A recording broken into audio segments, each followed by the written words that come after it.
Now on KZI 9 News at 4, hundreds of patient records lost in Lane County. We take a look at what the county is doing to fix the problem and what you need to know if you're someone whose records are now gone. Plus, the cougar threat in Springfield may be over for now, but we're hearing from one mom who had an encounter with that animal that was just too close for comfort. And we are looking at hot temperatures yet again today, even warmer than yesterday. I'll look at where we're at, where we're headed, as well as a look at our fire danger and also our air quality. A lot of things going on in the weather. I'll have more as KEZI 9 News at 4 starts now. Live, local, late breaking.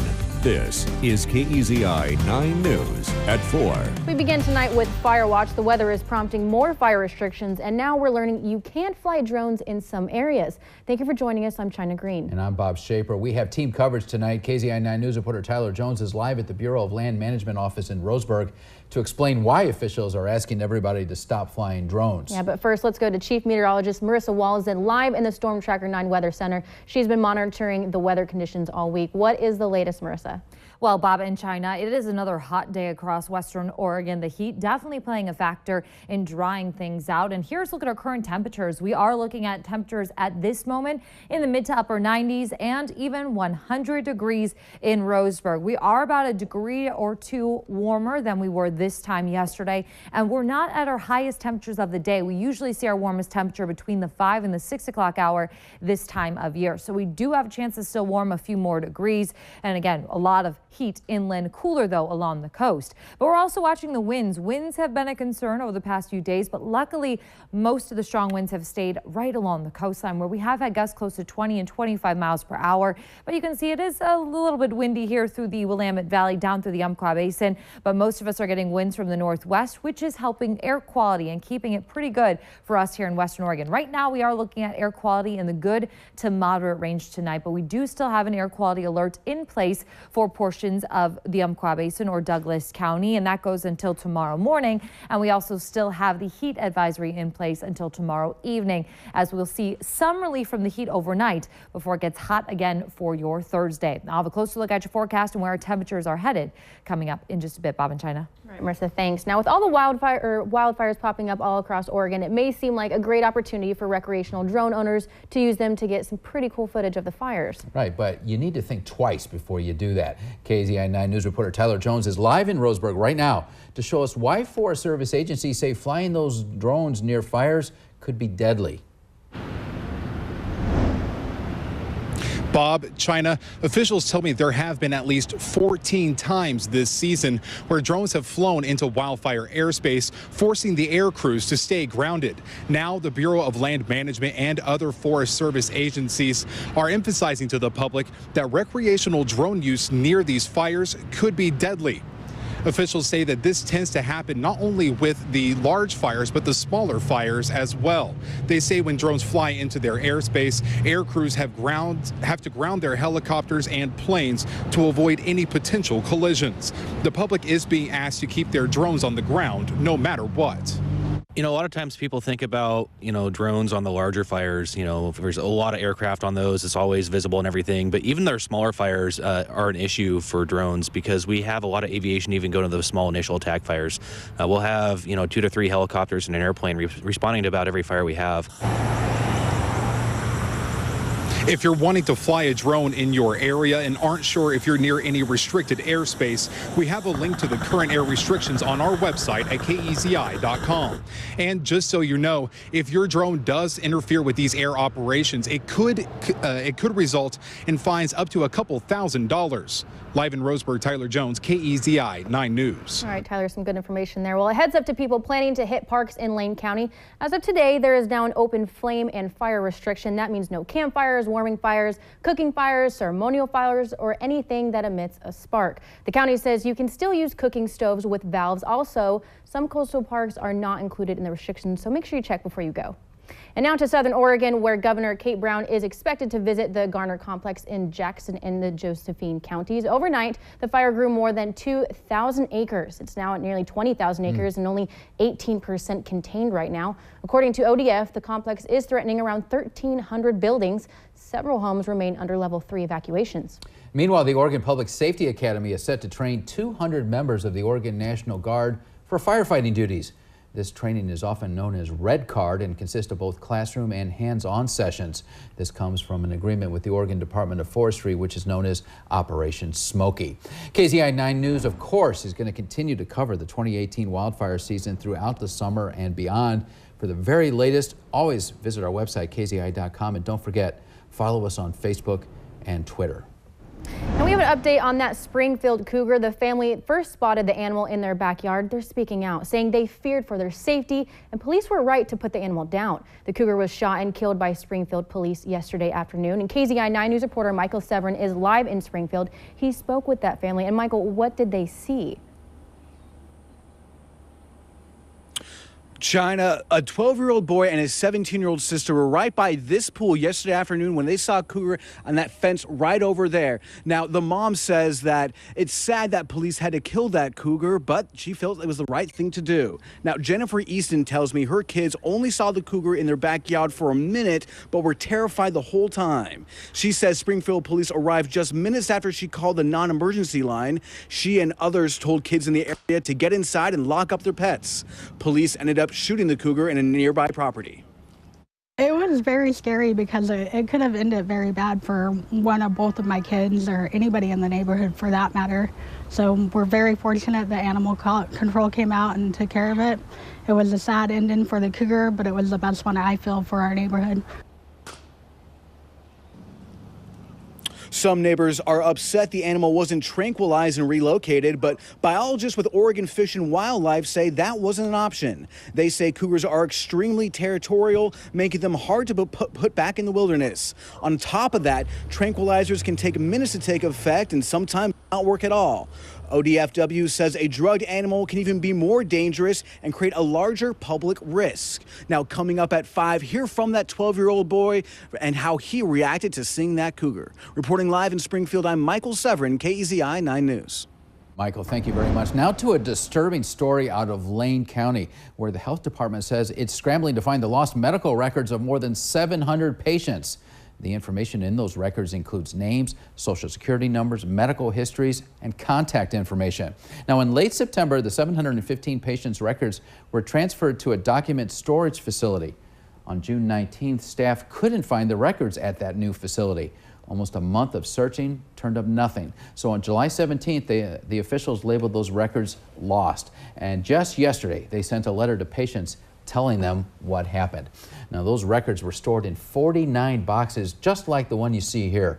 Lane County Health and Human Services Public Information Officer Jason Davis says right now they're still looking for those boxes and what caused the records to just disappear. Coming up on KZI 9 News at 4:30, we're going to take a closer look at what investigators think may have happened and what you can do if you're a patient whose records were lost. And we're continuing our coverage of the ICE protest in Portland. Police have cleared out the remaining protests left at the U.S. Immigration and Customs Enforcement's headquarters. Police moved into an encampment at 4:30 this morning, and then about a dozen remaining protesters, they left the area. The activists had been protesting since June 17th. They want to abolish ICE and end the Trump administration's zero-tolerance immigration policy. Authorities on Monday told protesters to leave by Tuesday evening or be arrested, and hundreds did leave by the deadline. But there's fire hazards in there. There are also biomedical hazards in there. And because of those sorts of complaints, again, we knew we had to get ahead of it before it spiraled out of control. Police say they did move in slowly and methodically. There were no injuries and no arrests. Soon after, city workers moved in to clean up what was left of the camp. We'll take a closer look on that coming up next on KZI 9 News at 4:30. And in other news, an officer-involved shooting in Seaside on Tuesday afternoon has left a man dead. Authorities say officers killed the armed man after confrontation in the south part of town. No word yet on the man's identity, and officers initially received reports of an armed man in the area. We heard boom, boom, boom, and I looked at Kyle and I go, "You hear that? That ain't no backfire or something." Kyle says, "That's gunshots." Authorities say no officers were injured in this deadly shooting. All right, now we have a follow-up. Officers are saying the extra patrols at the Oregon Country Fair paid off. OSP says several agencies cracked down on drivers in Veneta, Elmira, Nocti, and Lorain. Only 2 drivers were arrested for driving under the influence. Law enforcement focused on safety. They say 180 tickets were given 52 for not wearing seatbelts, 22 for speeding, and 6 for distracted driving. Grant funding helped staff 103 hours of police overtime, and that covered that 3-day event. All right, new at 4, catching a ride around town may get a little bit easier. KZI 9 News reporter Madison Glassman spoke to some city officials today about ride-sharing companies like Uber and Lyft making a return to Eugene and Springfield. Right, Maddie?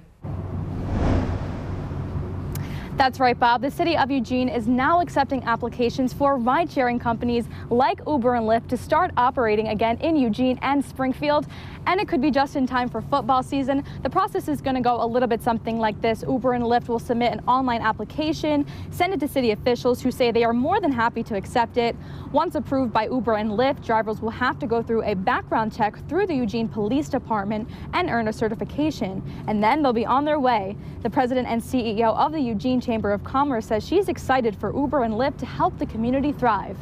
That having companies like Uber and Lyft in our community is critical for the business community. It's critical for travelers, for our university students. It's going to be a great and welcome addition to our transportation network that we think will really work well with all the other assets and resources we have here. She says as long as the application process goes as planned, the drivers can start hitting the roads. And now she says in the next couple of months, we should be able to catch an Uber and Lyft. And coming up on KEZI 9 News at 5, hear from one University of Oregon student who says she will feel so much safer when these ride-sharing companies come back to town. For now, reporting live in Eugene, Madison Glassman, KEZI 9 News. All right, and speaking of the university, an Oregon UO police officer is caught on camera using obscenities toward a student. Officials are now investigating, but new at 4:30, we'll show you the video so you can decide for yourself. But first on KZI 9 News at 4, we take a look at some big plans for Springfield roads that many say is a long time coming.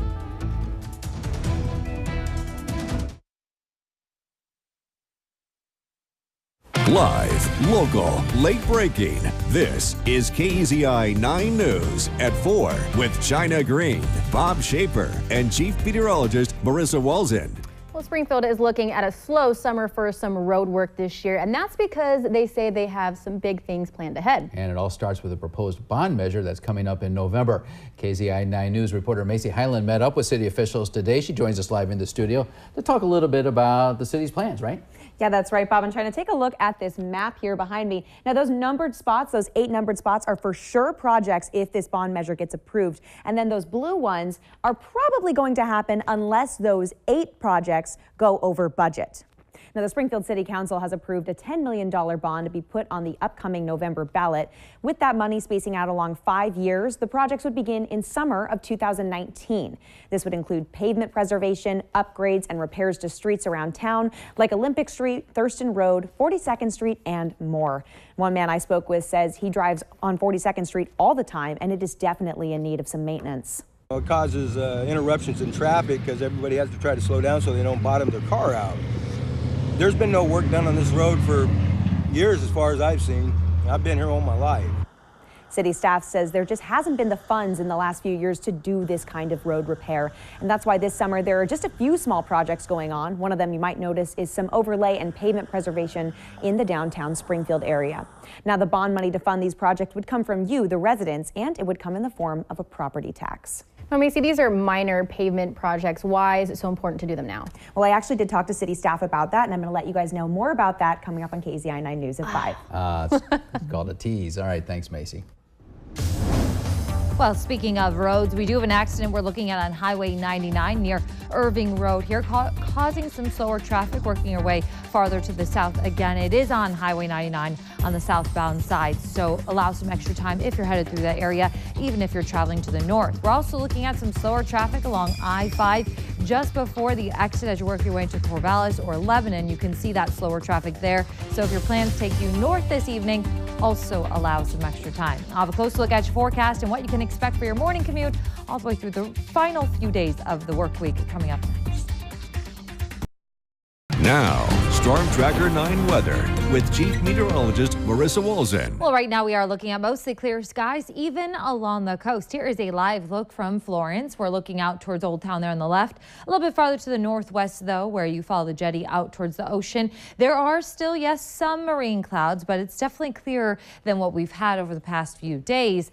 I still expect marine clouds to redevelop and push inland as we get into tonight. So enjoy the sunshine while we have it at this moment. In Eugene, also looking at mostly clear skies, pretty good air quality. We're in the good to moderate range right now. But if you notice, it's not super hazy. It's a little bit hazy out towards the mountains, but we've definitely seen a lot worse. 95 degrees in Eugene at this moment. We are going to warm another few degrees, getting up to about 96 in the next hour. And then we will slowly cool down to about 80 degrees by 9 o'clock. Eventually, we'll make it all the way into the upper 50s, but it is going to take us quite a bit of time to actually reach that. Still expect some hot temperatures through this evening. We're warmer in Corvallis and Cottage Grove at 97, even warmer in Roseburg at 100 degrees. Yes, it is hot outside, and we do have another day of some hot temperatures just like these as we move into tomorrow. 80s across the mountain passes. We're 40 degrees cooler along the coast than inland, looking at temperatures into the mid to upper 50s and 60 degrees in North Bend. Storm Tracker 9 satellite and radar showing mostly clear skies here through western Oregon.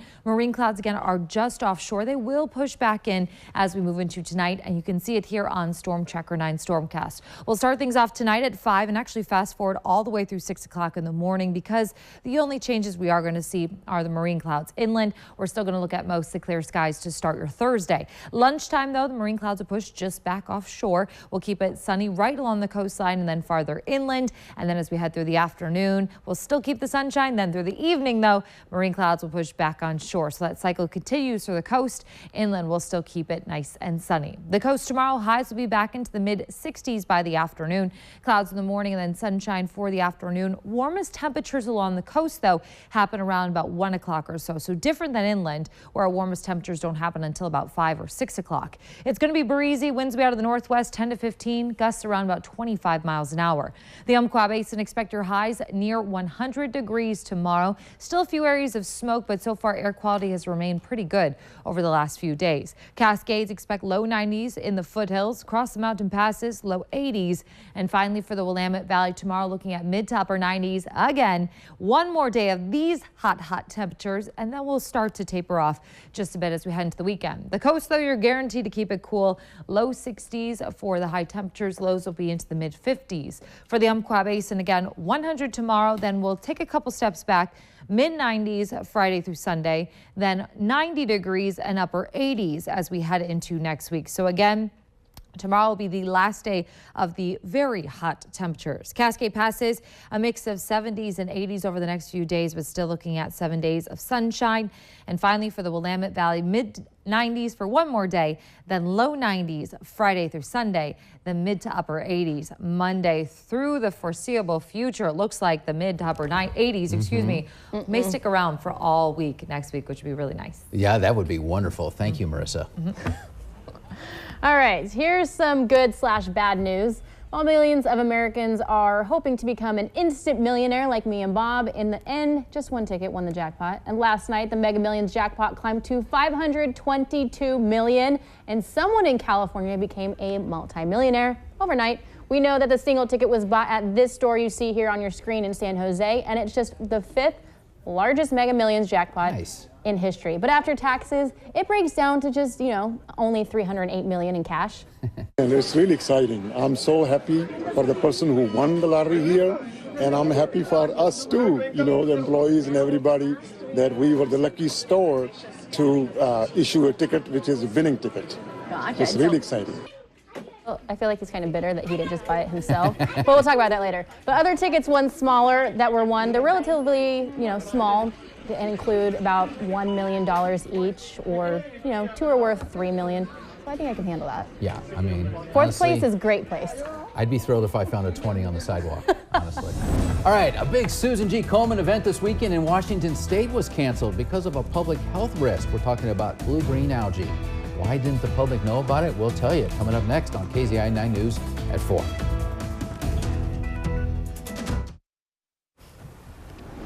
All right, right. Right now, Vancouver Lake in Washington is under an algae advisory. Clark County Public Health is warning people to keep an eye out for algae as they swim. But as Lindsay Nadrich explains, no signs have been posted yet to tell people what's going on.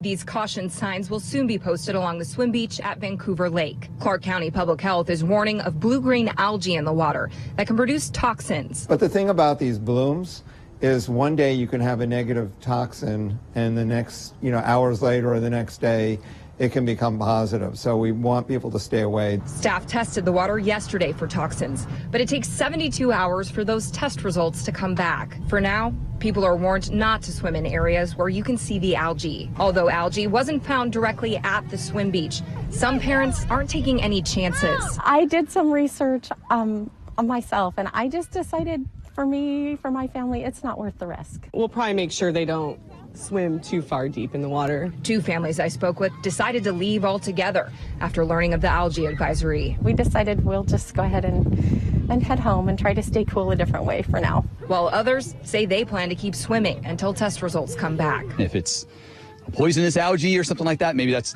different. But I would say, keep your heads above water and let's just enjoy the sun. If you avoid contact with the algae bloom, staff said you should be okay. Don't drink the water and be extra careful with pets in the lake. The algae can cause skin irritation, and if ingested, it can cause some fairly serious health problems. All right, Lindsay, thank you. Now, the Susan G. Komen Row for the Cure was supposed to take place at the lake on Saturday, but after they learned about the algae problem, they announced they're postponing their event to October. Well, the largest e-cigarette maker is under fire today. The Massachusetts Attorney General announcing their office is now investigating whether Juul markets to teenagers. This comes on the heels of a series of lawsuits accusing the company of trying to hook teens. Juuling is named after a trendy vape pen. Vaping works by heating up liquid nicotine that users inhale. One 2016 study found e-cigarettes usage increased by 900% among American high schoolers from 2011 to 2015. Freshman Margarita Fiera says flavors like mango and mint enticed her to use this. Since I was exposed to fruit, obviously, and mango and mint, that I just thought it was okay. Kids are going to the bathroom, smoking it in stalls. They're engaged in an effort to get kids addicted, to get them hooked so that they will have customers. Juul Labs tells ABC News that their product is designed exclusively for adults, giving smokers a safer way to quit, and that no young person or non-smoker should ever try Juul, adding that they are investing $30 million to independent research, youth and parent education and prevention. Now we have a recall alert. Taco Bell Salsa con Queso mild cheese dip being voluntarily recalled because of potential botulism. The manufacturer, Kraft Heinz, says it's a precautionary measure. The affected 15-ounce jars, you see them right there, show signs of product separation, which can lead to a possible health hazard. Botulism is a potentially fatal form of food poisoning. Consumers are warned not to use the product even if it doesn't look or smell spoiled. You should throw it away or take it back to the store where you bought it. That's pretty close to home. Taco Bell. Caught on camera, a University of Oregon police officer throwing obscenities toward a student. We're going to show you the video. We have the latest on the investigation. Plus, hundreds of patient records have gone missing in Lane County. Coming up, we'll take a look at what investigators believe happened and what you can do if you are a patient whose records were lost. We'll be back with KZI 9 News at 4:30, but first, let's take a look at the beautiful clear skies of Eugene.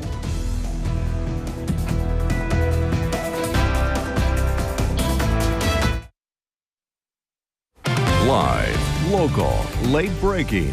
This is KEZI 9 News at 4. For the very first time, we are getting a look at University of Oregon police body camera footage that was worn by one of their officers during an incident involving a student back in May. KZI 9 News reporter Brady Wakayama shows us what police are saying about this footage. I'm here outside the Erb Memorial Union building where new footage shows an officer escorting out a student from the building during a burglary suspect search. The department says that the officer should have handled things differently.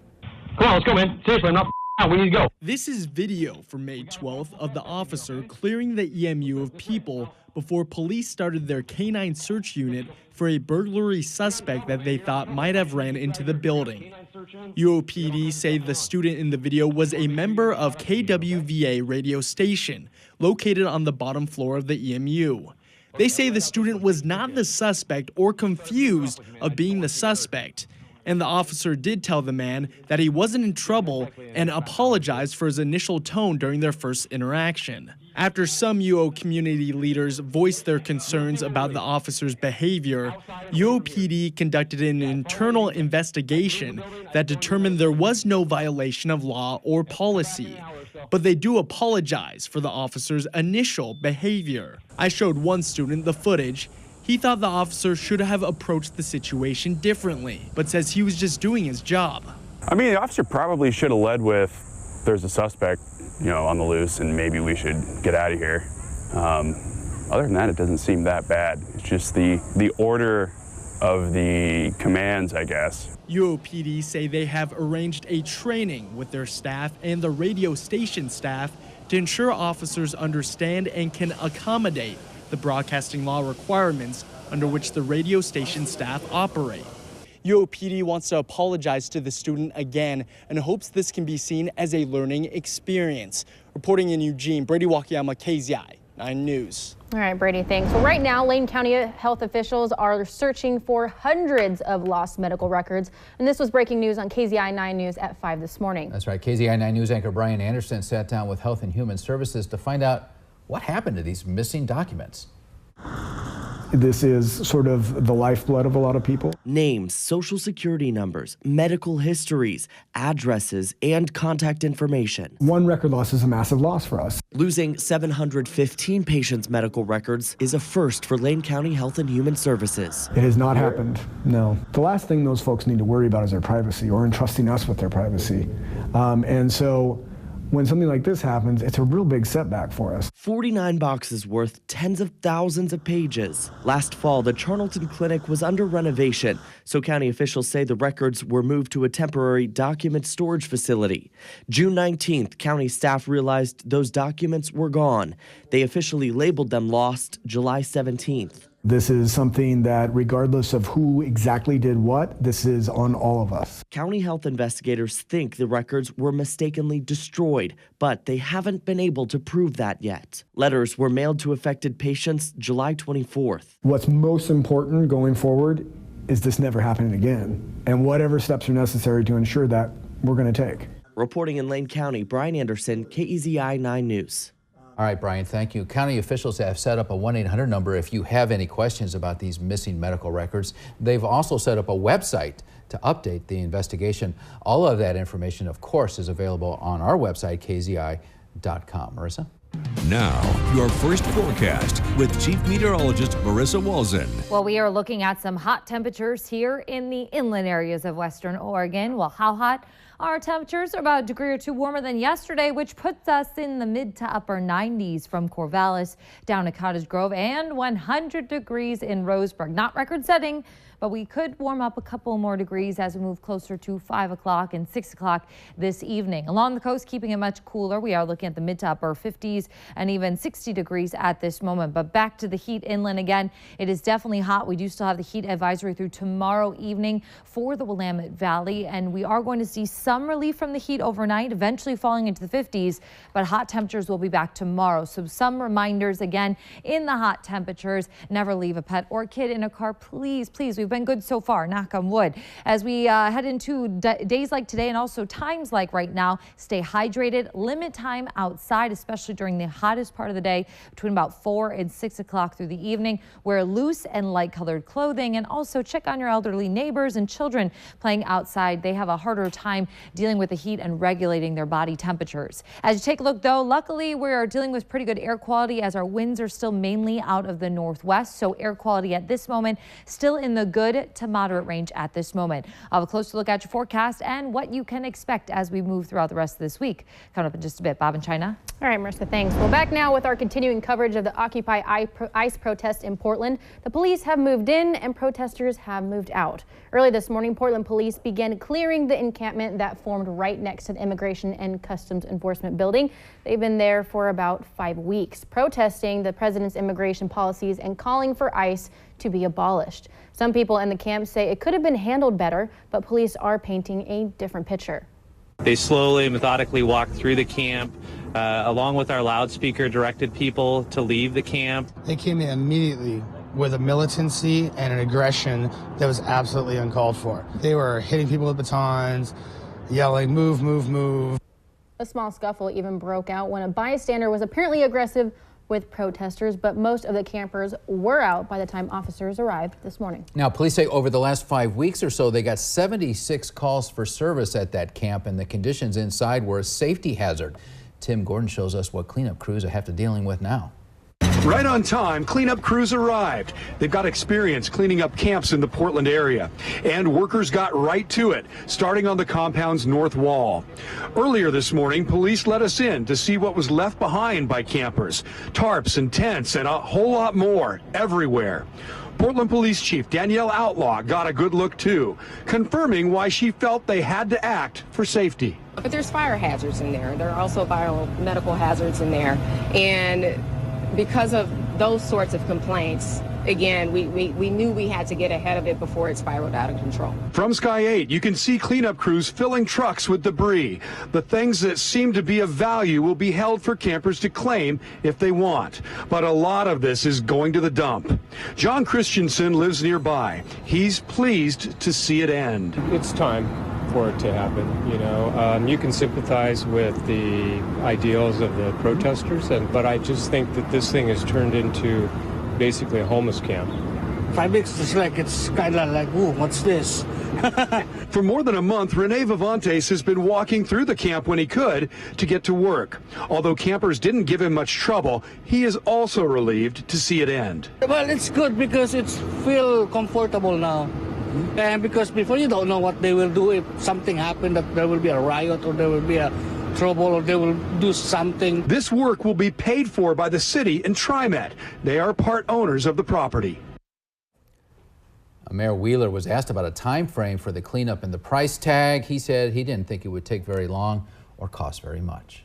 And covering the Capitol, President Trump is lashing out at his former attorney Michael Cohen after a secret recording of one of their conversations became public. In the recording, we hear Mr. Trump and Cohen discussing buying the rights to some story of somebody believed to be a Playboy playmate, claiming to have an affair with the president. The tape, which Cohen recorded without Trump's knowledge 2 months before the election. Give it to me when it comes time for the financing, which will be. Listen, what financing? We'll have to pay you. So I'll pay the kid. No. I got no. Now that ending you heard there is now in dispute. Cohen's attorney claims Trump's mentioning of cash suggests he's prepared to engage in illegal activity. Meanwhile, Trump met with European Commissioner President Jean-Claude Juncker today at the White House. They discussed tariffs and trade in the hopes of preventing a transatlantic trade war. The European Union, along with Mexico and Canada, retaliated with tariffs of their own this summer, some targeting U.S. exports of agricultural products. China did the same after Trump imposed $50 billion in tariffs on Chinese imports. Now the administration is offering $12 billion in aid to American farmers who have been hurt by these tariffs. We're not trying to replace farm income per se. We believe that the marketing disadvantages by the retaliatory tariffs have an impact on that. And as negotiations continue, the hope is to prevent a transatlantic trade war from breaking out, which is already brewing across the Pacific with China. Well, good afternoon. New on KZI 9 News at 5 o'clock. We are hearing from the Springfield boy who spotted that cougar from his backyard before it was shot and killed, and he tells his story for the first time at 5. Plus, one University of Oregon student is very excited about ride-sharing companies returning to Eugene and Springfield. Why she says companies like Lyft and Uber will make the downtown streets safer for women. China? All right, thanks. But first, in this day and age, it can be pretty tough breaking into your first job. Coming up next on KZI 9 News at 4:30, we'll take a look at how social media can help score your dream job. Next.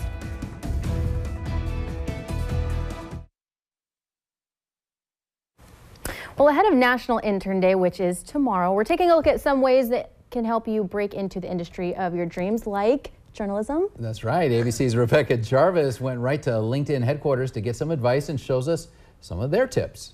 It's the age-old question, how to break into an industry when you don't have experience or connections. How difficult is it to find an internship? Oh, it's absolutely miserable. I think intimidating is the best word. It's very intimidating. Meet Isabel and Miranda, two rising college juniors hoping to land their dream internships. You want to break into an entirely new industry. I had spent most of my time previously interning for law firms or doing things in a sector that now I have no interest in. So it kind of left me with a question of how do I enter film if I don't know anyone in film. It's very hard for me to break into several industries that I'm trying to break into. And why is it difficult to break into those industries? I don't have any connections, and then since I don't have prior experience within those fields, I can't put that on my resume as well.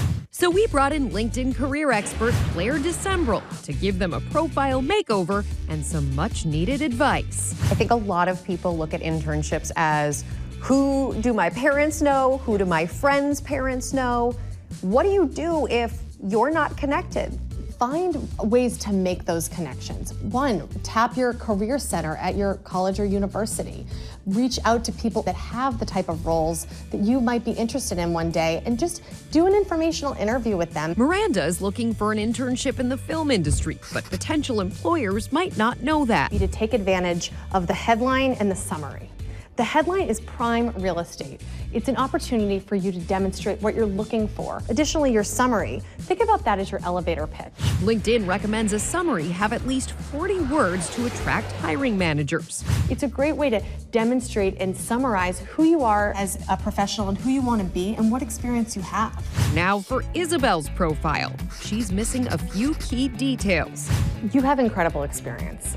What you need to do is tell people what you did at these roles. Demonstrate what experience that you have, because likely it is relevant to the other roles. All great advice. Now, one more very valuable tip from LinkedIn. Adding a photo of yourself to get to your profile gets you about 9 times more connections requests.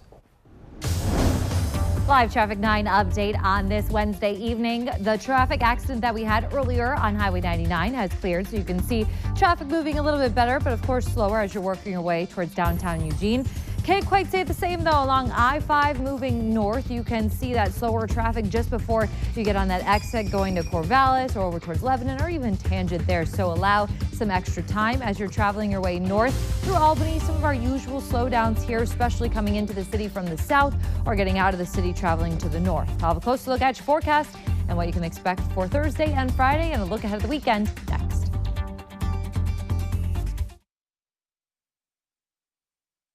Now, Storm Tracker 9 weather with Chief Meteorologist Marissa Walzen. Well, we are looking at some patchy smoke around the area, but it's really not too bad at this moment through the Umpqua Basin. And air quality is in the good range. And you can see here, we actually have more of a blue tint to the sky rather than that browny, smoky color. So that's kind of nice that we're actually getting some all right air quality at this moment, thanks to some winds out of the northwest. A look right now in Coos Bay and North Bend, hard to tell, but we do have a lot of sunshine here, but we also have marine clouds moving right along the coast at this hour. It's 60 degrees, one of the warmest spots along the coast, but we are eventually going to cool, sliding slowly into the upper 50s, then the mid 50s by 9 o'clock tonight. You can see again, one of the warmest spots. We are a little bit warmer into Reedsport at 65, but cooler through Bandon at 58. It gets a lot warmer inland, 100 degrees right now in Roseburg. Just waiting for that update at the top of the hour. Just been about 11 minutes that we are going to see if we can make it to 101 degrees, maybe even 102. So we will see there. For those of you through the Willamette Valley, we have mid 90s at this moment. Sweet Home down to Cottage Grove,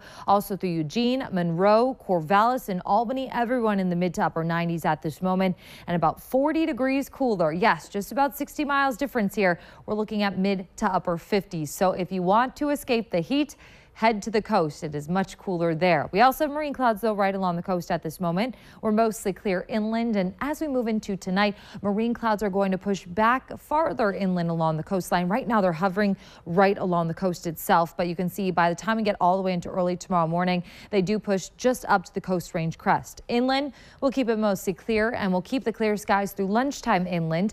Marine clouds will push back offshore right along the coast, and then as we head into tomorrow evening, unfortunately, we get back through the same same cycle. Marine clouds push back in as we head after dinner time tomorrow. Inland, though, still keeping it nice and clear. So for the coast tomorrow, clouds early. Temperatures will be in the low 50s. We'll see our warmest temperatures of the day along the coast right around lunchtime and 1 o'clock or so mid 60s.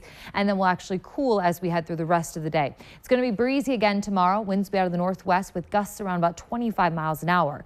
For those of you in the Umpqua Basin, we will see our warmest temperatures of the day tomorrow as we get into the evening. So 5 or 6 o'clock, we're headed back for 100 degrees, but we will see some relief from the heat overnight, eventually falling into the 60s before we quickly climb back into the 70s by 8 a.m. and not going to rule out some patchy smoke either. For those of you in the Willamette Valley, we'll fall into the upper 50s, but by 8 a.m. we're already into the upper 60s, mid 80s by lunchtime. The mid 90s are back by dinner time tomorrow. So it is going to be another hot day tomorrow everywhere except for the coast. Looking pretty nice here along the coastline. We'll keep the low to mid 60s for highs and lows in the low to mid 50s. One more day of the really hot temperatures for the Umpqua Basin. Mid 90s are back Friday, Saturday, Sunday, and then near 90 degrees, if not just the mid 80s as we head into next week. Oh, it's looking so nice as we get into next week. A lot more manageable than the hot temperatures we have right now. For those of you planning on heading into the mountains, a mix of 70s and 80s. And finally, for the Willamette Valley, one more day of the hot temperatures, one more day of the heat advisory tomorrow, and we will slowly get back to where we should be for this time of year, mid 80s as we head into next week. So there is some hope in our future. Just make it through the rest of today and tomorrow and the next couple days after that. Won't be as hot, but still hot. Right. You know what I'm going to do? I'm going to ask the engineers to build us a temporary set on the beach for tomorrow. Okay. I don't see why not. That would be awesome. Hopefully I can do it in 12 hours. All right. Thanks, Marissa. All right. Is the cable industry in trouble? Coming up next, we take a look at the startling new cancellation numbers and why people are saying they're ditching subscriptions. Stay with us. KZI 9 News at 4. We'll be right back.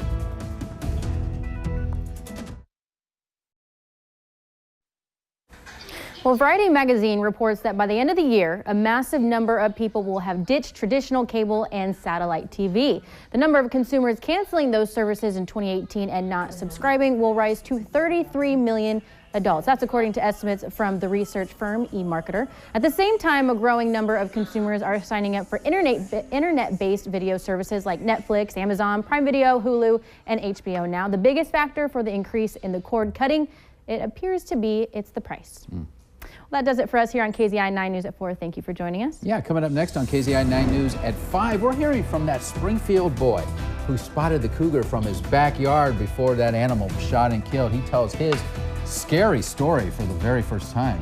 Plus, one University of Oregon student is very excited about ride-sharing companies returning to Eugene and Springfield, why she says companies like Lyft and Uber will make the downtown streets safer for women. Those stories and so much more next on KZI 9 News at 5 with Matt and Renee.